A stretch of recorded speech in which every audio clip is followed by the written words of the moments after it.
অনেক ধন্যবাদ। তো আমরা ছোটবেলায় একটা খুব শুনতাম ঠাম্মা দিদিদের কাছে যে সকালে বেলায় খাও রাজার মতো। তো এরকম এই যে সকালে খাও রাজার মতো, দুপুরে একটু কম, রাতে আরো কম, এটা যদি একটু ডিফাইন করে দেন।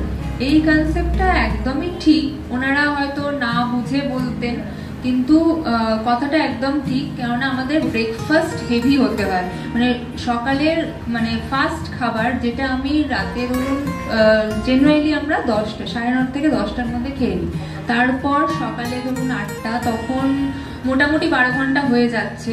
তো সেক্ষেত্রে 12 ঘন্টা আমাদের স্টোমাক যেহেতু পুরোপুরি খালি থাকে, পাকস্থলী পুরো খালি, তো তখন আমাদের ফার্স্টে সকালের স্টার্ট সময় একটু হেভি হওয়াটাই দরকার, ঠিক আছে? তো প্রত্যেকটা, আর তারপরে দিনের যে মাঝখানে যেটা আমরা দ্বৈপ্রহরিক আহার বলি, মানে দুপুরের খাবার, তো সেটা একটুখানি আরেকটু কম।